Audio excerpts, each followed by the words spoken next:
Hi guys, welcome to Chennai IAS Academy.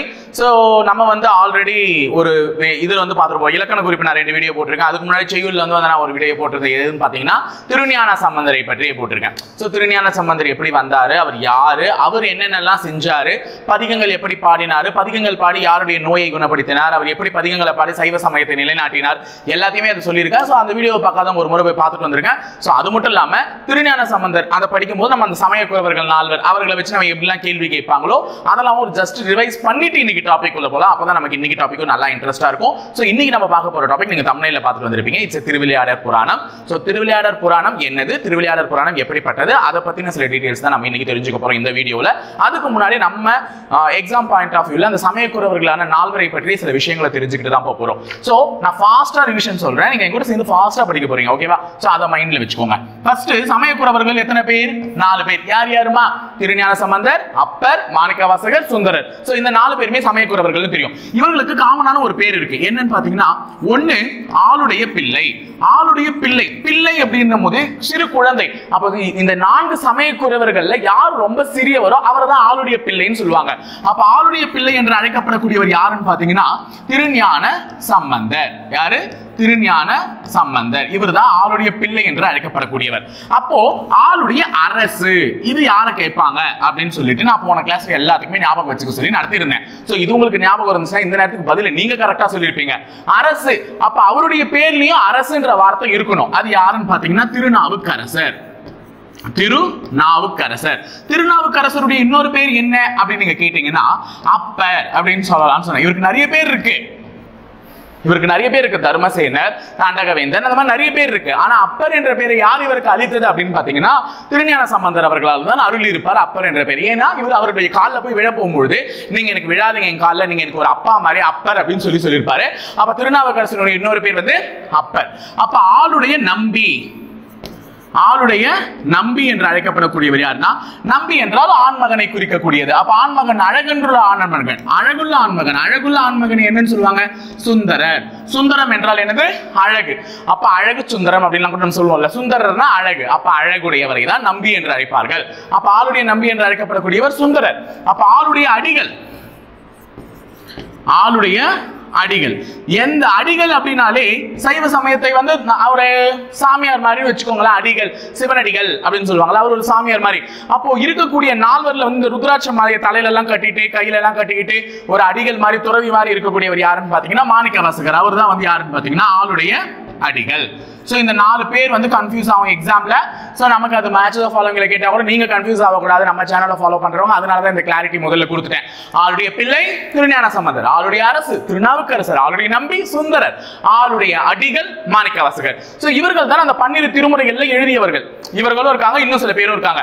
அந்த 12 திருமுறைகள் எழுதியவர்கள் எத்தனை பேர்னு நமக்கு क्वेश्चन கேட்கலாம். நம்ம பார்த்துடலாமா? சோ இதுல முதல் 3 திருமுறைகள், 12 திருமுறைகள் என்பது சைவ சமயத்தை மேலோங்கி காட்டக்கூடிய ஒரு நூல், சைவத்தின் வேத நூல் என்று அழைக்கப்படக்கூடியது. அது வந்து பாத்தீங்கன்னா 1, 2, 3ஆம் திருமுறையில தான் என்னன்னு சொல்லுவாங்க, அது எழுதுனது வந்து திருஞான சம்பந்தர். சோ அடுத்தது திருநாவுக்கரசராகிய அப்பர் என்ன திருமுறைகள் எழுதினார் நான் சொல்லியிருந்தேன், 4, 5, 6வது திருமுறைகளே. ஆளுடைய நம்பி சுந்தரர் எழுதியது எத்தனாவது? 7. அப்போ இதுவரையும் இருக்கக்கூடியது என்னன்னு சொல்லுவாங்கன்றதையும் நான் சொல்லியிருக்கேன். அப்பர் தேவாரம், சுந்தரர் தேவாரம், அந்த மாதிரி எல்லாம் சொல்லுவாங்க. அப்ப 4, 5, 6வது திருமுறைகளை என்னவென்று அழைப்பார்கள்? அப்பர் தேவாரம். அப்பரால் பாடப்பட்டது அப்பர் தேவாரம். சுந்தரால் பாடப்பட்ட 7ஆம் திருமுறை சுந்தரர் தேவாரம். அப்ப மாணிக்கவாசகர் இவர் தான் கடைசியா எழுதியிருப்பாரு 8வது திருமுறை. 8வது திருமுறை எழுதியது யாரு? மாணிக்கவாசகர். மாணிக்கவாசகர் எழுதியதற்கு பேர் என்ன? திருவாசகம் அப்படின்னு சொல்லுவாங்க. அப்ப திருவாசகம், மாணிக்கவாசகர் திருவாசகம், அது 8வது திருமுறை. அடுத்தது 9வது திருமுறை எழுதுனது வந்து 9 பேர். 9வது திருமுறை எழுதுனது 9 பேர். 10வது திருமுறை எழுதுனது வந்து திருமூலர். அதை நான் அன்னைக்கே கேட்டிருந்தேன், நிறைய பேர் சொல்லியிருந்தீங்கம்மா. அதனுடைய பேர் வந்து பாத்தீங்கன்னா திருமந்திரம். திருமந்திரம் எழுதியது யாரு? திருமூலர். சோ இது என்னது? திருவாசகம். இதுவுமே நான் சொல்லியிருந்தேன், திருவாசகம். அப்ப மாணிக்கவாசகர் எழுதியது திருவாசகம். 10வது திருமுறை பெயர் திருமந்திரம், அது எழுதியது வந்து திருமூலர். 11வது திருமுறை எழுதியது எத்தனை பேர்னு பாத்தீங்கன்னா 12 பேர், ஒருத்தர் எக்ஸ்ட்ரா. 9வது திருமுறை 9 பேர், 11வது திருமுறை எழுதியது 12 பேர். லாஸ்ட் 12ஆம் திருமுறை தான் இருக்கக்கூடிய 64 நாயன்மார்களையும் சிவனடிகார்களையும் பெருமைப்படுத்தி கூறப்பட்டது. அது என்னன்னு பாத்தீங்கன்னா பெரிய புராணம். பெரிய புராணம் எழுதியவர் யார்? சேக்கிழார். சேக்கிழார். அப்போ ஏற்கனவே 4 9வது திருமுறை 9 பேர் 13 4 ஒரு 9 13 13 14 14 ஒரு 12 26 26 ஒரு 1 27. அப்போ 27 பேர் திருமுறைகளை எழுதியுள்ளனர். அப்ப 12 திருமுறைகளை எழுதியவர்கள் எத்தனை பேர்னு கேட்டா 27. அது யார் யார் என்னென்ன எழுதுனாங்கன்றத சொல்லிட்டேன். ஏன் இப்ப நான் பெரிய புராணத்தோட முடிச்சிருக்கேன்னா, பெரிய புராணத்துல சைவ சமயத்தை பின்பற்றி வாழ்ந்த 63 நாயன்மார்களை உயர்த்தி ஓங்கி நமக்கு சொல்லியிருக்காங்க. இல்லன்னு நான் மறுக்கல.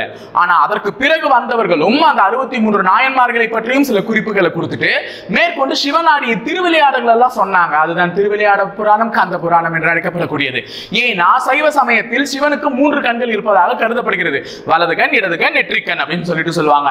அதுல வலது கண்ணா பார்க்கப்படக்கூடியது எதுன்னு பாத்தீங்கன்னா, சிவனை பற்றி சிவனடியார்களை பற்றி போற்றி புகழ்ந்திருக்கக்கூடிய சேக்கிழார் பெருமான் எழுதிய பெரிய புராணத்தை தான் சிவனுடைய வலது கண் என்று குறிப்பிடுகிறார்கள். அப்போ இது கூட நாளைக்கு உனக்கு எக்ஸாம் பாயிண்ட் ஆஃப் வியூல வரலாம். சிவனுடைய வலதுகன் என்று போற்றுதலுக்குரிய புராணம் எத்புராணம் அப்படின்னு கேட்பாங்க. திருவிளையாடற் புராணமா, கந்த புராணமா, பெரிய புராணமா, அல்லது பதில் எதுவும் தெரியவில்லையான்னு கேட்பாங்க. பதில்லாம் எனக்கு தெரியும், நீ எப்படி எனக்கு தெரியவில்லைன்னு கேட்கலாம் அப்படின்னு நீ சொல்லிட்டு உடனே என்ன ஆன்சர் கொடுக்கணும்? பெரிய புராணம்.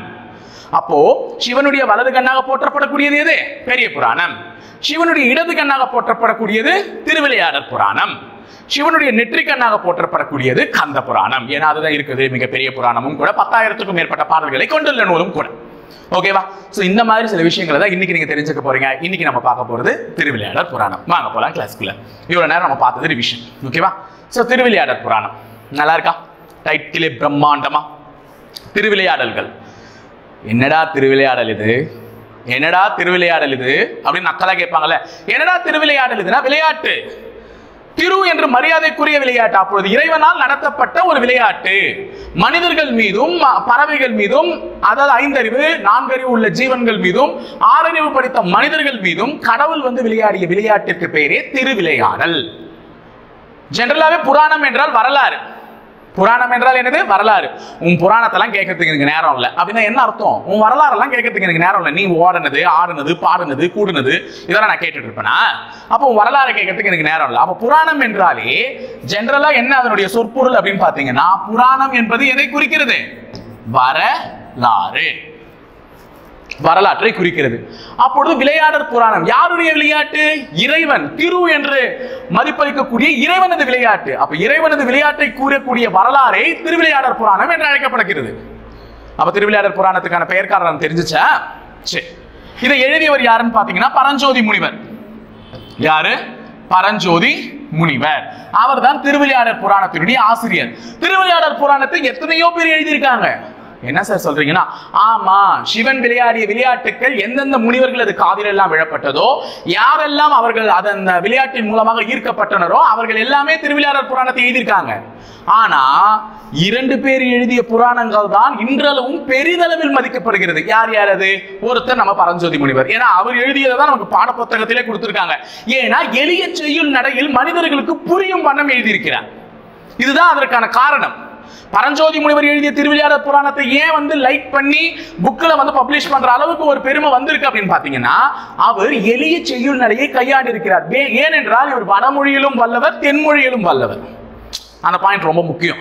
வடமொழியிலும் புலமை பெற்றிருப்பவர், தென்மொழியிலும் புலமை பெற்றிருப்பவர். அந்த காலத்துல சமஸ்கிருதம் வடமொழியில, அதில் எழுதப்பட்ட நூட்களை அப்படியே தமிழிலும் என்ன பண்ணுவார்? மொழிபெயர்ப்பார். அந்த அளவுக்கு திறமை மிக்கவர்.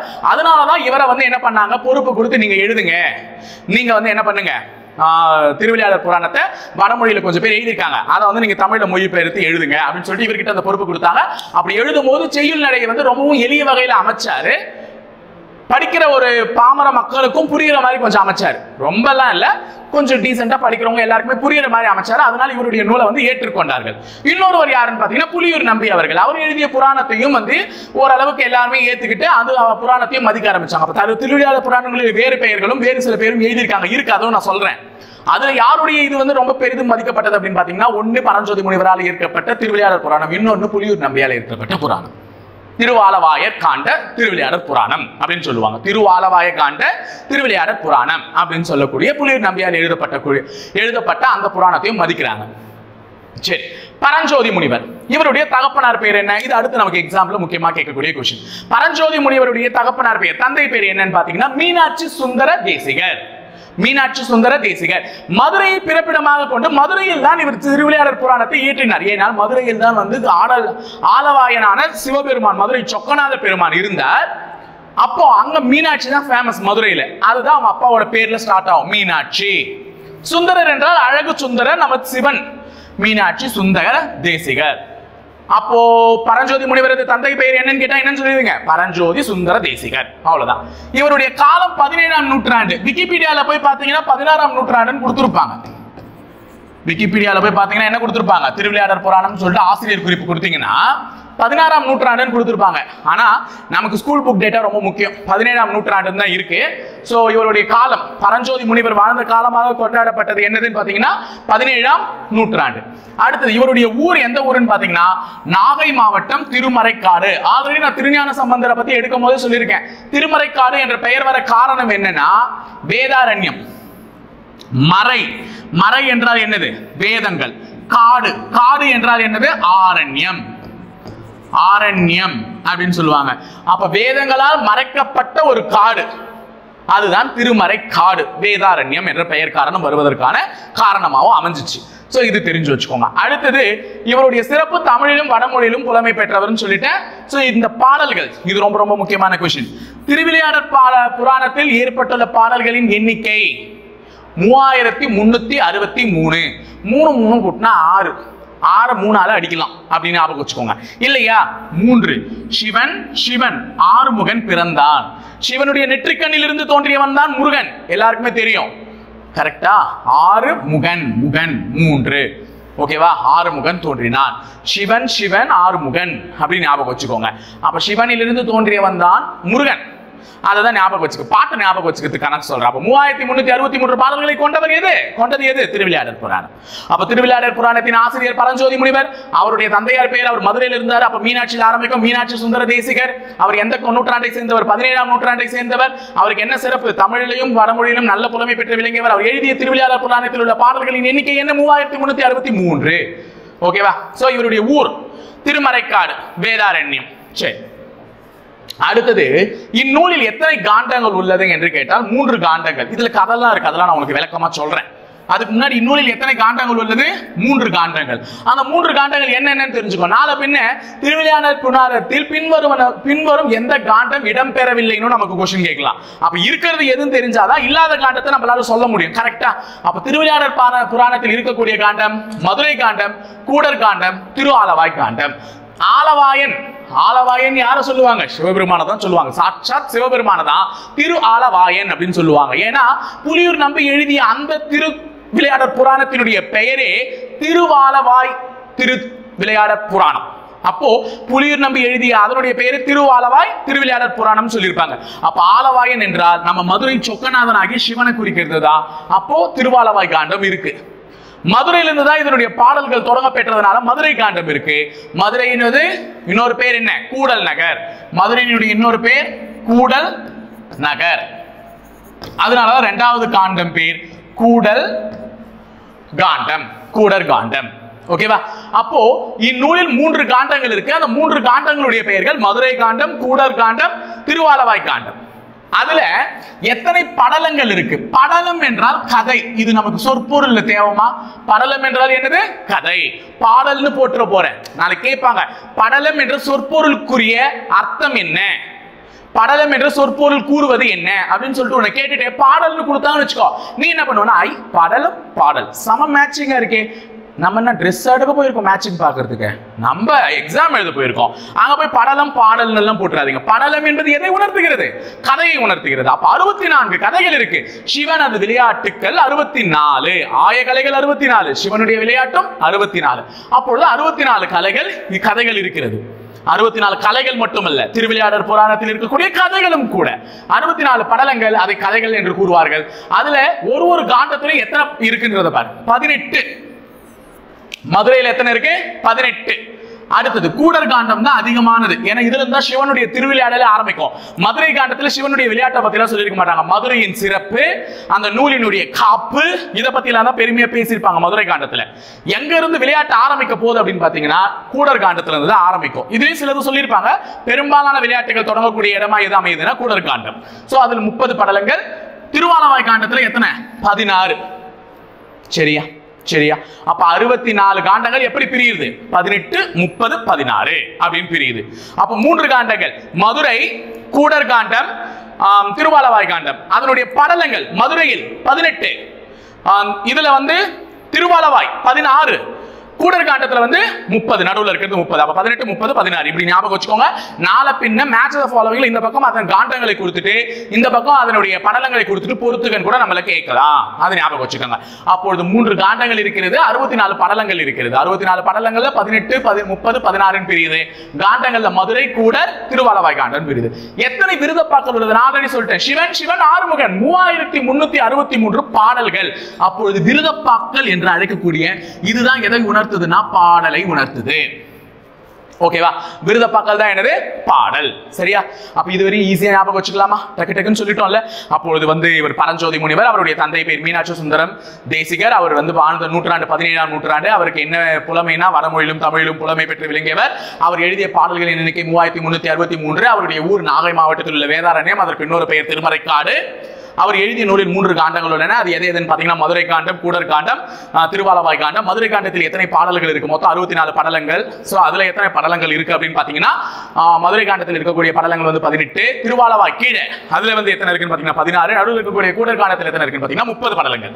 சோ அவர் எழுதிய பாடல்கள் 3363. அதை என்னன்னு சொல்லலாம்? விருதப்பாக்கள்னு சொல்லலாம். சரி, மதுரையில் இறைவன் நிகழ்த்திய 64 திருவிளையாடல்களை தான் இப்பாடல்கள் விளக்குகின்றன. புராணம் என்றாலே வரலாறு. நான் ஆல்ரெடி சொல்லிட்டேன். சிவபெருமானை திருவிளையாடலை பற்றி கூறும் நூல், அதனாலதான் திருவிளையாடல் புராணம்.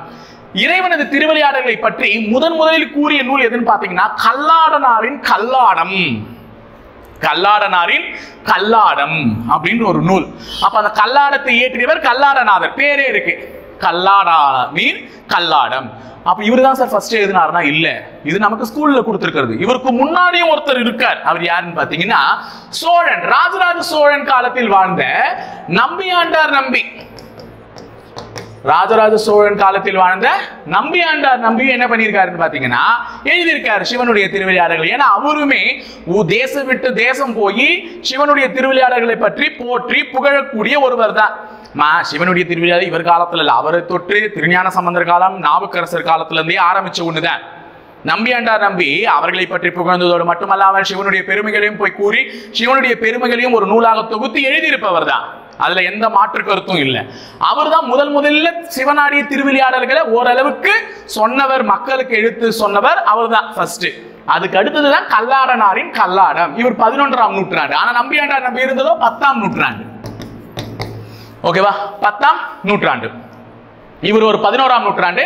தொண்டை நாட்டு வாயற்பதி அனதியப்பரின் சுந்தரபாண்டியம். நான் தான் சொன்னல, நிறைய பேருக்கு அந்த புராணத்தை திருவிளையாடல் புராணத்தை எழுதியிருக்காங்க. அதுல ஒருத்தர் கல்லாடனாரின் கல்லாடம், 11ஆம் நூற்றாண்டு.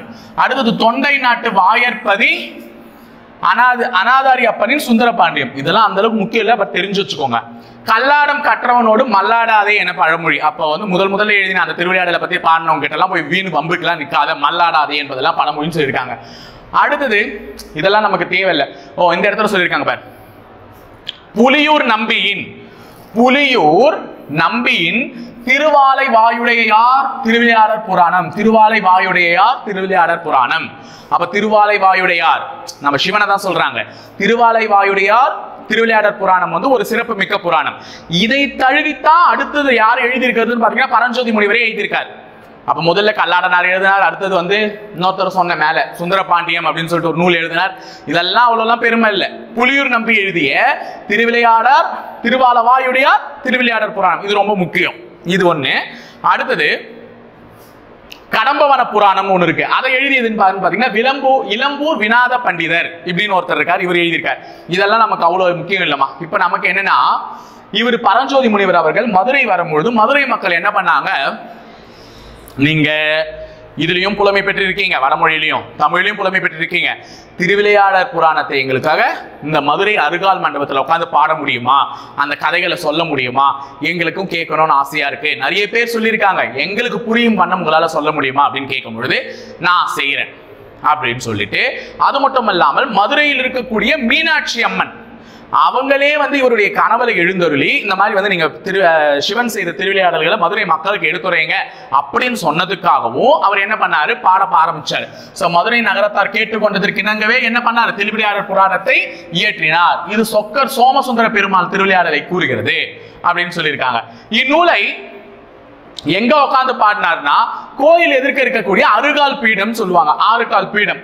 அந்த பீடத்துல அமர்ந்து வடமொழியில் இருக்கக்கூடிய புலவர்களும் வந்து உட்கார்ந்து கவனிச்சாங்க, தென்மொழியில் இருக்கக்கூடிய புலவர்களும் வந்து உட்கார்ந்து கவனிச்சாங்க, அவங்களுக்கு எல்லாம் சொன்னாரு.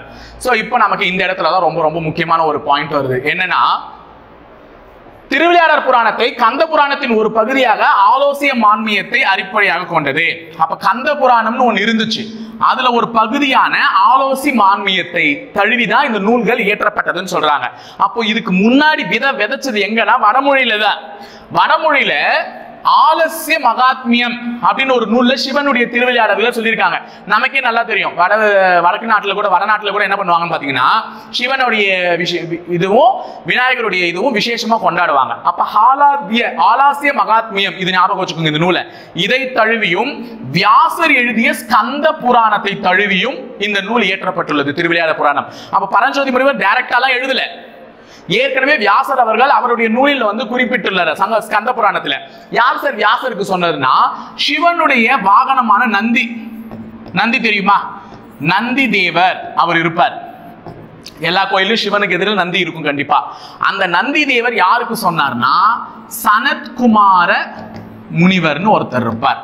சனத்குமார முனிவர் நந்தி தேவர் இவருக்கு தான் வந்து சிவனுடைய திருவிளையாடல்கள்ல கதையா சொல்லியிருப்பார். சிவன் வந்து பூலோகத்துல தன்னால் படைக்கப்பட்ட ஒரு உயிர் என்ன ஆகக்கூடாது, வழி தவறி நடக்கக்கூடாது, தன்னால் படைக்கப்பட்ட ஒரு உயிர் கஷ்டப்படக்கூடாது அப்படின்னு நினைச்சு அந்த உயிர் மேல் பரிதாபப்பட்டு சிவனே வந்து மேலோகத்திலிருந்து பூலோகத்துக்கு இறங்கி வந்து அவங்களுக்கு நன்மை செஞ்சதாகவும் நந்தி தேவர் வந்து யாருக்கு சொன்னாரு, சனத்குமார முனிவருக்கு சொன்னார். இவர் வந்து வியாசருக்கு சொன்னார். இவர் வந்து யாருன்னு சொன்னாரு, வியாசருக்கு சொன்னார். அதைதான் வியாசர் அவர் எழுதிய ஸ்கந்த புராணத்துல குறிப்பிட்டிருப்பார்.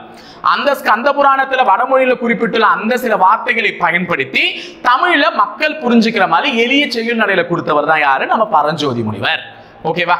சரி, முதல் 343 செய்யுட்கள் மதுரையின் சிறப்பை கூறுகின்றன. அதாவது மதுரை காண்டத்தில் உள்ள 18 படலங்கள். மதுரை காண்டத்தில் எத்தனை படலங்கள் இருக்குன்னு சொன்ன, 18 படலங்கள். அந்த 18 படலங்கள்ல இருக்கக்கூடிய 343 செய்யுள்களும் மதுரையினுடைய சிறப்பை என்ன பண்ணிருக்கு, எடுத்து கூறி இருக்குன்னு சொல்றாங்க. முதல் படலம் இந்திரன் பழி தீர்த்த படலம். நமக்கு சில விஷயங்கள் தான் ரொம்ப ஞாபகம் வச்சுக்கணும். அப்ப திருவிளையாடல் புராணத்தினுடைய முதல் படலம் என்ன, இந்திரன் பழி தீர்த்த படலம். அது என்ன சார் இந்திரன் பழி தீர்த்த படலம்னா, இந்திரன் என்பவர் தேவர் குல சக்கரவர்த்தி. இந்திரன் எல்லாருக்குமே தெரியும், பெண்ணாசையும் கொஞ்சம் உடையவன் தான். இந்திரன் வந்து என்ன பண்ணாரு, அப்படி பெண்ணாசை ரம்பை மேனகை ஊர்வசி என்ற போன்ற மங்கையரின் நடனங்களில் மயங்கி கிடந்தான். அப்பொழுது தேவகுருவான குரு வந்தார், வியாழ பகவான் சொல்லக்கூடிய குரு இந்திரனை பக்கத்துக்கு இந்திரன் லோகத்துக்கு வராரு. பழி என்றால் நீங்க என்னன்னு அர்த்தம், பாவம். இதெல்லாம் சொற்பொருள்மா ஞாபகம் வச்சுக்கோங்க. பழி என்றால் என்ன, பாவம். இந்திரனுடைய பாவத்தை தீர்த்த படலம், அதுதான் அது முக்கியம். இந்திரன் பழி தீர்த்த படலம்னா இந்திரனை பழிக்கு பழி வாங்கினாங்க குத்தின்லாம் அர்த்தம் கிடையாது. இந்திரனுடைய பாவத்தை தீர்த்த படலம், பழி என்றால் பாவம். தேவகுரு உள்ள வராரு, வியாழ பகவான். ஒரு குரு வந்தா, ஆசிரியர் வந்தா என்ன பண்ணணும், ஒரு ஸ்டூடெண்ட் மதிக்கணும். இவர் மதிக்கல, ஏன்னா இவர் தான் பெண்களுடைய அழகுல மயங்கி கிடக்கிறாரு. இது வந்து தேவகுருவை அசிங்கப்படுத்தியதற்கு சமம். அவர் உடனே வெளியே போயிட்டார் கோவப்பட்டு. தேவகுரு கோவப்பட்டா என்னன்னா, அடுத்து தேவர்களுக்கு ஆலோசனை சொல்றதுக்கு ஆள் இல்லை. அப்ப அசுரர்கள் வந்து ஈஸியா தேவர்களை போட்டு தள்ளிட்டு போயிடுவாங்க. அதனால தேவர்களுக்கு ஆலோசனை சொல்றதுக்கு ஆள் இல்லை. உடனே தேவர்கள் எல்லாம் திக்கட்டு நின்னாங்க. அப்போ வந்து சிவன் வந்து ஒரு திருவிளையாடல் புரிஞ்சு இந்திரனுடைய பாவத்தை தீர்த்து மறுபடியும் வியாழனையே வந்து அந்த குரு பகவானையே வந்து என்ன பண்ணிருப்பாங்க, தேவர்களுக்கு குருவாக்கி இருப்பார். அதனாலதான் தட்சிணாமூர்த்தின்ற கதெல்லாம் வந்திருக்கும். தட்சிணாமூர்த்தின்னு சொல்லுவாங்க. அவருக்கு வியாழக்கிழமை போயிட்டு நீங்க பூஜை பண்ணுங்கன்னா, அவர் வியாழன் குரு பகவானுக்கு இணையான பகவான் தட்சிணாமூர்த்தி. சிவன் தான் தட்சிணாமூர்த்தியா மாறினாரு அப்படின்ற மாதிரி எல்லாம் கதை வரும், அசுரர்களை அழிக்கிறதுக்காக. இது இந்த கதையில எல்லாம் வரும். ஓகேவா? அப்ப இந்திரன் பழி தீர்த்த படலம், இந்திரனுடைய பாவத்தை போக்கிய படலம் தான் இது முதல் படலம். அங்க ஆரம்பிக்குது கதை. இறுதி படலம் வந்து வன்னியும் கிளாரும் லிங்கமும் அழைத்த படலம். வன்னியும் கிளாரும் லிங்கமும் அழைத்த படலம். இந்த கதை எனக்கு தெரியல, மற்றபடி நான் மிச்ச கதைலாம் சொல்றேன். இதுல சில ஸ்கூல் புக்ல நமக்கு சில டேட்டாஸ் எல்லாம் கொடுத்துருக்காங்க, அது மட்டும் ஞாபகம் வச்சுக்கோங்க. கால் மாறி ஆடிய படலம் வந்து 24வது படலம். கால் மாறி ஆடி இருப்பார் சிதம்பரம் நடராஜர், தெரியும். ஒற்றை காலில் நின்று பரதநாட்டிய கோலத்துல நமக்கு காட்சி தருவார். அந்த கதை தான் இது 24வது படலம். கால் மாறி ஆடி இருப்பார். என்ன அப்படின்னு பாத்தீங்கன்னா, ராசசேகர பாண்டியன் ஒருத்தர் இருக்கார். சேகர பாண்டியன். பேர்லயே பாண்டியன் இருக்கு, அப்ப இவர் ஒரு பாண்டியன். ஓகேவா? ராசசேகர பாண்டியன். இவருக்கு வந்து அந்த சிதம்பரம் நடராஜர் கால் ஆடி பரதநாட்டியம் ஆடுறாருல, அதை பார்த்தோன்னே இவருக்கு ரொம்ப ஆசை. அப்பாடா, நம்ம சிவன் வந்து பரதநாட்டியம் எல்லாம் ஆடி இருக்காரு. அதனால 64 கலைகள்ல பரதநாட்டியத்தை தவிர, பரதநாட்டியம் அதை தவிர மத்த 63 கலையும் கத்துக்கினார். யாரு? ராசசேகர பாண்டியன். ஏன்னா சிவன் தான் பரதநாட்டியம் ஆடுறாரு, அவருக்கு ஈக்குவலா நம்மளால ஆட முடியாது. அவர் நல்லா ஆடுறாரு, அழகா இருக்கு, அப்படியே இருக்கட்டும். அதனால 64 கலைகள்ல உள்ள அந்த பரதநாட்டிய கலையை தவிர்த்து மீதமுள்ள 63 கத்துக்கிட்டவர் தான் யாரு? ராசசேகர பாண்டியன். அப்பொழுது சோழர்களின் மன்னனாக இருந்தவன் கரிகாலன். கரிகாலன் யாரு? சோழர்களின் மன்னன், சோழர்களின் மன்னன் கரிகாலன். இவனுக்கு 64 கலையும் அத்துப்படி 64 கலையும் அத்துப்படி. பரதநாட்டியம் முதற்கொண்டு நல்லா ஆடுவார். யாரு? நம்ம கரிகாலன். இதை பார்த்த சில புலவர் என்ன சொன்னாங்க? ராசசேகர பாண்டியன் கிட்ட போயிட்டு, உன்னை விட கரிகாலன் தான் சிறந்தவன், அவனுக்கு 64 கலையும் தெரியும், உனக்கு 63 தான் தெரியும், ஏன்னா உனக்கு தான் பரதநாட்டியம் தெரியாதே அப்படின்னு சொல்லிட்டாங்க. உடனே இவருக்கு வந்து ஒரு மாதிரி ஆயிடுச்சு. ஐயோ, என்ன நம்மள போய் எல்லாம் தெரியாது, பாண்டிய அரசனான நான் சோழ நாட்டின் முன்னாடி வீழ்வதா, நான் போயிட்டு கத்துக்கிறேன் பரதநாட்டியம் சொல்லிட்டு இவர் பரதநாட்டியத்தை கத்துக்க ஆரம்பிச்சார். பரதம் கற்றுக்கொள்ள ஆரம்பித்த பிறகுதான் தெரிகிறது பாண்டியனுக்கு அது மிகவும் கஷ்டமான ஒன்று. கை கால்களை தூக்கி அசைத்தால் மட்டும் போதாது, உடல் வலியையும் சமாளிக்க தெரிய வேண்டிய ஒரு மனிதனுக்கு. ஏன்னா அவ்வளவு உடல் வலி இருந்தது பரதநாட்டியம் கத்துக்கும் போது. நமக்கே இப்படி வலிக்குதே, எந்நேரமும் காலை தூக்கி வச்சுட்டு இருக்கு, சிவனுக்கு எப்படி வலிக்கும்? அப்போ போயிட்டு அழறாரு சிவன் முன்னாடி, ஓன்னு உட்காந்து அழறாரு. இந்த மாதிரி வந்து நீங்க காலை தூக்கி வச்சுட்டு இருக்கிறத பார்த்தா எனக்கு பயமா இருக்கு, உங்களுக்கு எவ்வளவு உடல் வலிக்குமோ எனக்கு தெரியல, தயவு செஞ்சு அந்த காலை தூக்கிட்டு இருக்க காலை கீழே வச்சுட்டு இருக்க காலை தூக்கியும் நில்லுங்க, 24 மணி நேரமும் இப்படியே தூக்கி வச்சுட்டு இருந்தா எனக்கு பயமா இருக்கு, இல்லைன்னா நான் செத்து போயிடுவேன் அப்படின்னு சொல்லிட்டு சிவனையே மிரட்ட ஆரம்பிக்கிறார். அப்ப இவருடைய வேண்டுகோளுக்கு என்னங்க சிவன் என்ன பண்ணாரு? ஊன்றி கொண்டிருந்த இடது காலை தூக்கி கொண்டிருந்த வலது காலை ஊன்றி காலை மாற்றினார். அதுதான் கால் மாறி ஆடிய படலம். எத்தனாவது படலம்? 24 மணி நேரமும் காலை தூக்கிட்டு இருக்க முடியாது, காலை மாத்துங்க அப்படின்னு சொன்னார். புரியுதா? அப்ப கால் மாறி பாடிய படலம் என்ன படலம்? 24வது படலம். இதுதான் அந்த கதை. அடுத்தது தருமிக்கு பொற்கிழி அளித்த படலம். இது எல்லாருமே பார்த்திருப்பீங்க. தருமிக்கு பொற்கிழி அளித்த படலம் என்னது? 52வது படலம். 52 தருமிக்கு பொற்கிழி அளித்த படலம்.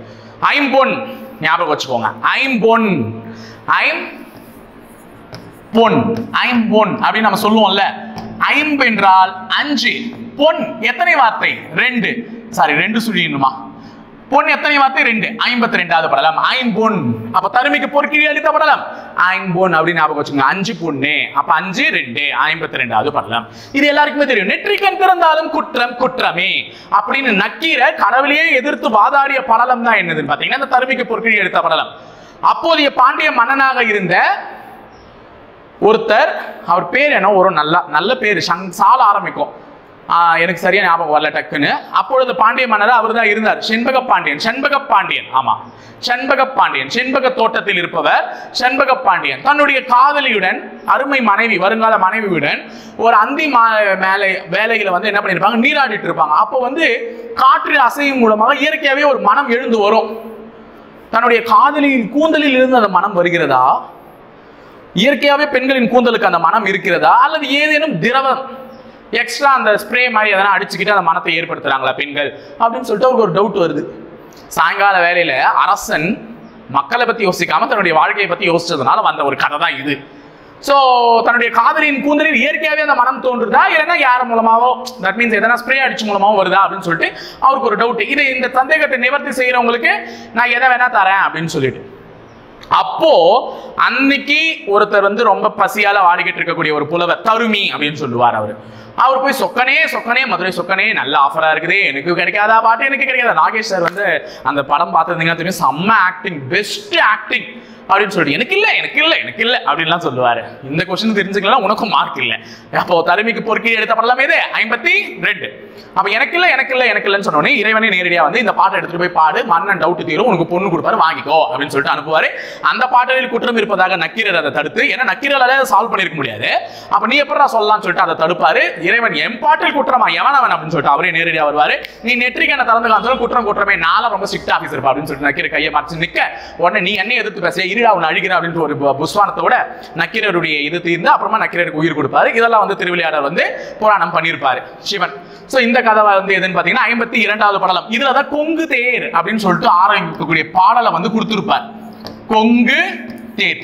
முக்கியமான வார்த்தைமா. இந்த வார்த்தை இடம்பெற்றிருக்கக்கூடிய திருவிளையாடற் புராணத்துல மட்டுமல்ல, குறுந்தொகையிலும் இடம்பெற்றுள்ளது. என்ன தொகை? குறுந்தொகை. நாளைக்கு கேட்பாங்க, கொங்கு தேர் என்ற வாசகம் இடம்பெற்றுள்ள, அடிகள் இடம்பெற்றுள்ள பாடல் இது அப்படின்னா குறுந்தொகையிலும் இடம்பெற்றிருக்கு. அதே நேரத்தில் எங்கேயும் இடம்பெற்றிருக்கு? திருவிளையாடற் புராணத்திலும் இடம்பெற்றிருக்கு. அது தெரிஞ்சு வச்சுக்கோங்க. ஓகேவா? சோ இது ரொம்ப முக்கியமான கொஸ்டின். திருவிளையாடற் புராணத்திற்கு உரை எழுதியவர் யாருன்னு கேட்டாங்கன்னா நாமு வேங்கடசாமி. வேங்கடம், வேங்கடம் என்றாலே என்ன? பெருமாள். திருவேங்கடத்தில் இருப்பவன் பெருமாள். திருவேங்கடம் என்றால் திருப்பதி தானே. அப்ப வேங்கடசாமி. அரியும் சிவனும் ஒண்ணு, அது அறியாதவன் வாயில மண்ணு அப்படின்ற பழமொழியை ஞாபகம் வச்சுக்கோங்க. சிவனை பற்றி கூட கூறிய திருவிளையாடற் புராணத்திற்கு உரை எழுதியவர் வேங்கடசாமி. அப்ப பெருமாள் சாமி. பெருமாள், வேங்கடம் என்றால் பெருமாள், வேங்கடசாமி பெருமாள். அப்ப அரி பற்றி அரண், அரியும் சிவனும் ஒண்ணு. அப்ப சிவனை பற்றி அரி எழுதியிருக்கிறார். ஓகேவா?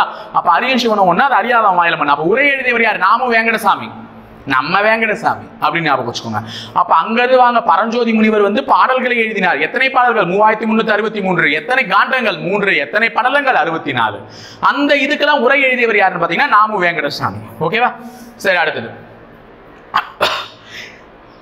பரஞ்சோதி முனிவர்கள் அவர்களால் இயற்றப்பட்ட பிற நூல்கள் என்னென்னன்றது பார்த்துக்கோங்க. ஏன்னா நாளை பின்வருவனவற்றுள் எது பரஞ்சோதி முனிவரால் இயற்றப்படாத நூல் அப்படின்னு நம்ம கேட்கலாம். அப்ப இயற்றப்பட்ட நூல் உனக்கு தெரியணும். ஒன்னு திருவிளையாடற் போற்றி கலிவெண்பா. திருவிளையாடற் புராணத்தை ஆல்ரெடி அவர் தான் எழுதினாருன்னு பார்த்துட்டோம். திருவிளையாடற் போற்றி கலிவெண்பாவும் அவர் தான் எழுதியிருக்காரு. மதுரை பதிற்று 10 அவர் தான் எழுதியிருக்காரு.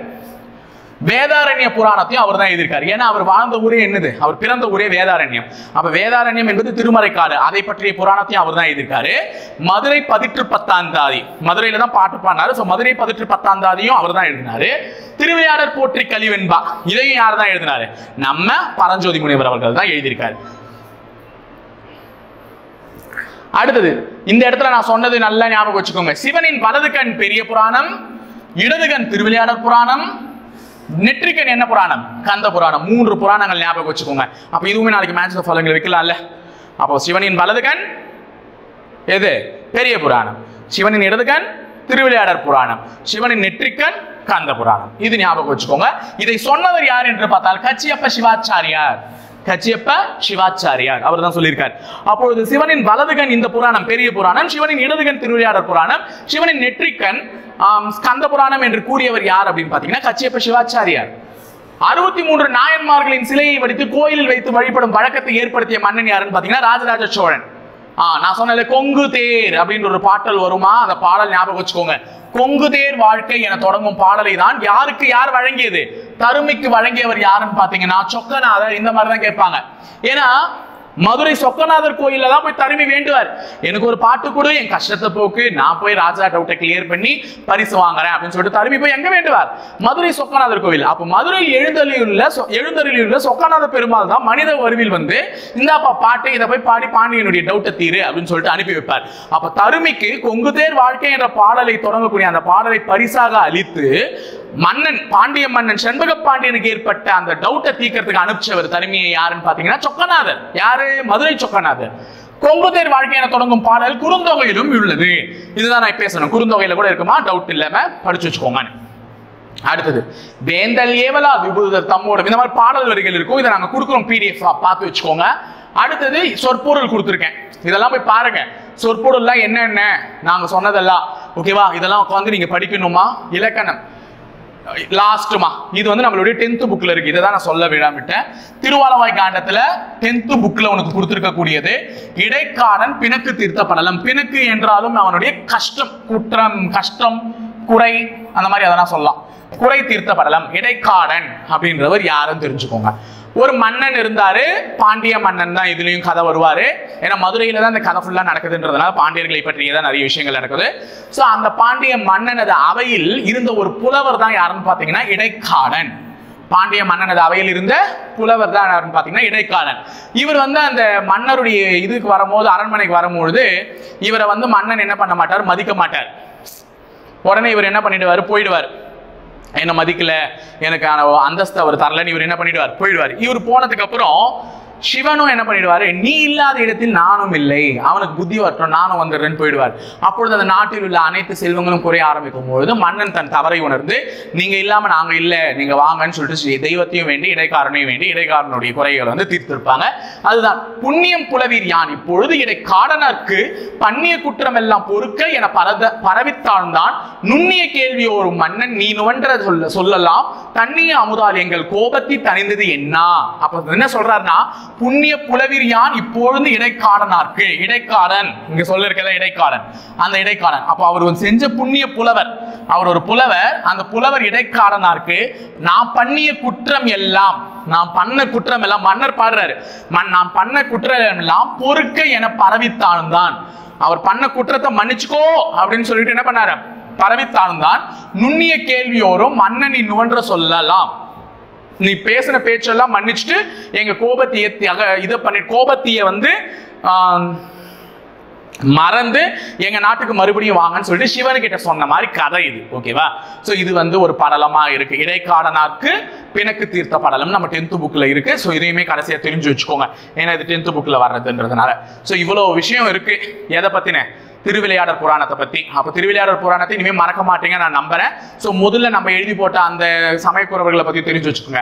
சோ திருவிளையாடற் புராணத்துல எந்த டவுட்டும் இல்ல, முக்கியமா கேட்க வேண்டிய क्वेश्चंस எல்லாம் மட்டும் ஹைலைட் பண்ணி சொல்லிட்டேன், மத்ததெல்லாம் கொஞ்சம் கதையா எடுத்துட்டு போயிருக்கேன். இனிமே எதுவுமே மறக்காத நான் நம்புறேன். சோ எங்க சேனலை வந்து பிடிச்சிருந்தா லைக் பண்ணிட்டு சப்ஸ்கிரைப் பண்ணிட்டு உங்க ஃப்ரெண்ட்ஸுக்குமே மறக்காம ஷேர் பண்ணுங்க. நிறைய இன்ஃபர்மேஷன்ஸ் இது மாதிரி நாங்க கொடுக்கறதுக்கு ரெடியா இருக்கும். சோ மறக்காம எங்க சேனலுக்கு சப்போர்ட் பண்ணி நீங்களும் பலனடைங்க, உங்க ஃப்ரெண்ட்ஸையும் பலனடைய வைங்க. ஓகேங்களா? சோ இணைந்திருங்க, தொடர்ந்து பயணிப்போம். தேங்க்யூ.